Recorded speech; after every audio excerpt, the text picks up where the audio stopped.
Hey everybody, this is Keith Gleason, host of Indie Comics Relay, creator of the Mighty Mascots, and promoter for the Plastic City Comic Con. And I'm here with another comic review. Before I get into that, just a reminder that Mighty Mascots number 10 triple size anniversary issue is live on Indiegogo right now in a pre-launch phase. Sign up early. You get the 6x9 print of the Mighty Mascots by artist John Mills, which is a very awesome image. And we have the issue, which is going to be triple packed with backup stories and variant covers. And then we also have the Breakfast Brawler action figures on this campaign. So a lot of great stuff this time around. So check it out and sign up.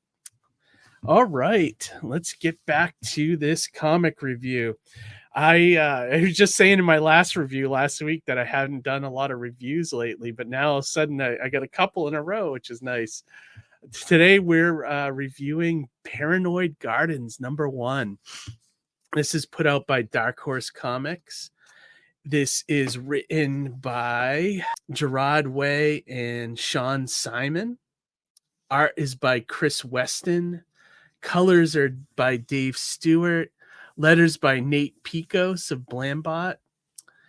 And yeah, that is the credits. So let me read. I don't like to spoil a lot, so let me read the synopsis from the Dark Horse website here.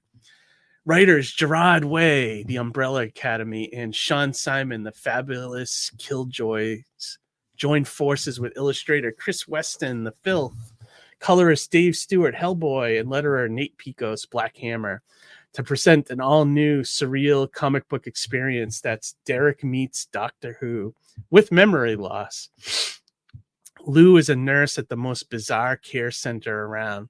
The staff are not entirely human, and the case is downright unearthly. Aliens, ghosts, superheroes, and more creatures plague its hallways as both doctors and patients, and the hospital itself seems to be somewhat self-aware. Lou believes that despite a recent failure at her job, she's been given some sort of higher calling in this mysterious place and decides to rise to the challenge.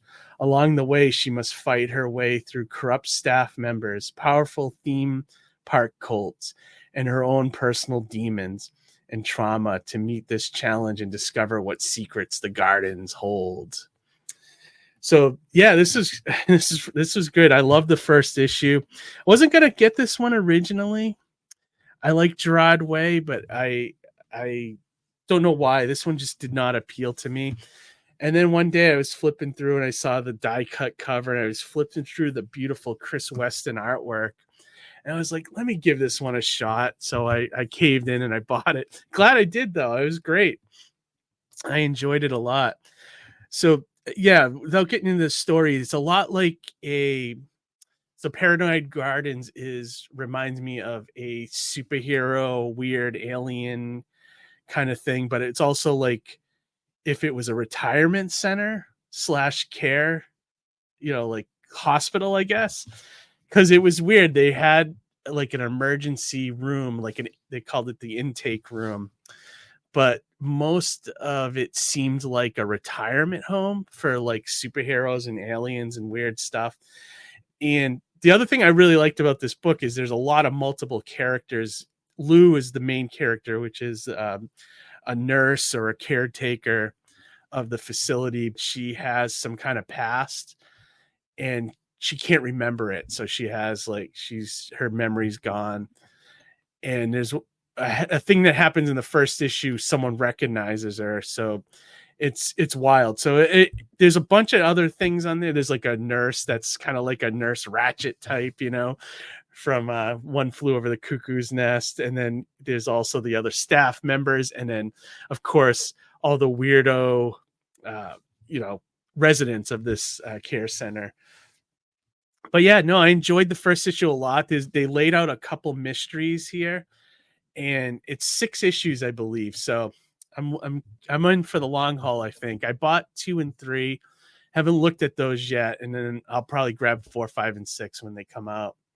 But yeah, no, I really liked it. I've read some of Gerard Way's stuff. Like, he is the guy, if you don't know, that created the Umbrella Academy. and that was also a Netflix show. But I do think the comic is way better than the Netflix show. The comic is more weird and more, comic booky, I guess, in a good way. And that's what I like about it. The show wasn't bad, but it tried to, I don't know, not lean into the weirdness as much as the comic. And I that's why I preferred the comic a little more. And you can tell Gerard Way is just a big fan of Doom Patrol, because that's what Umbrella Academy was basically. But he also wrote the Doom Patrol, which is cool. He also was the guy that for a short time, I think 2 years or less at DC, maybe about 5 years ago, he had an imprint called Young Animals that was awesome. I love that imprint.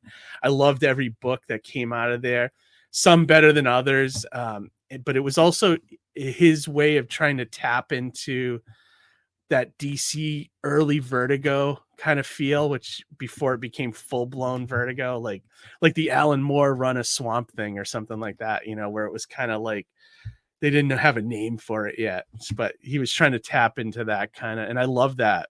That's one of my favorite eras of DC Comics as well. So, but yeah, no, I like his writing, and this does feel like if you told me that the Doom Patrol were going to come into the next issue, I would believe it, because it feels like it fits into that kind of world. And I like that about it, though. Like, it feels different yet familiar, so that's one thing I can give this book credit for. Gerard Way is also the lead singer for My Chemical Romance, if you didn't know that. I always want to say Fall Out Boy for some reason, but it is My Chemical Romance that he was the lead singer for. So I like it. I would say I would recommend this. The artwork by Chris Weston is amazing. The one series I remember him doing is Grant Morrison's The Filth for Vertigo Comics, and that was great. I mean, his artwork reminds me of Brian Boland, like the beautiful Brian Boland covers. And it's really good. It's really solid. And I believe he did some stuff with Tom Strong with Alan Moore as well. But his storytelling's on point, but the detail of his artwork is so good. Like, there's one page in the first issue that shows the recreation room with all the patients, and it was so detailed and beautiful. And I really like his artwork. He's one of those artists that I wish we'd see more of. Like, he doesn't seem to do nearly enough stuff, but whenever he does something, I really like it. So yeah, I love the artwork. The lettering, of course, by Nate Picos is amazing. Love his site. Love his book. If you're a letterer and you want to learn how to letter, get Nate Picos' book. It's incredible. It'll up your game in lettering big time. And then it was just a really solid, interesting, weird book. So I highly recommend it, especially if you like Gerard Way's Doom Patrol, his Umbrella Academy, any of that Vertigo, any of the Young Animal stuff. I think this book would appeal to you. It's got that same kind of feel as those series did. One other thing I wanted to talk about. So it is $4.99 for the issue, and I believe all the issues after that will be $4.99. Seems to be about your standard 32 pages with ads. And the age on this, I would say probably about a 15 plus book, like a teenage book. Didn't see anything too gory or adult like in it, so it's probably okay for a teenager. So I don't know, I recommend it. So check it out if you guys get a chance. Paranoid Gardens #1 by Dark Horse Comics, who's been doing a lot of great stuff. Dark Horse has been putting out great books for the last, I don't know, half dozen of years. They've been putting out some really solid miniseries. I wouldn't be surprised if this gets snatched up as a show or something. It's got that weirdness to it. I could see this on Netflix or something. But if you do grab this, lean into the weirdness, please. I think it makes it better, and I don't know, it doesn't make it so sanitized, I guess. So, but all right, everybody, thanks for checking out this review. Like, subscribe to the channel as usual, and join us on Monday night. We'll be live again with 3 talented artists, Tanner and Travis Ogle, and the great Nandor Fox Schaefer returning to the show. Should be a fun time. As always, our live streams are the best thing on our channel, and we just have a blast. So join us every other Monday for those. All right, everybody. Thank you so much. Have a great week. And most importantly, read some comics. All right. We'll talk to you later. Bye.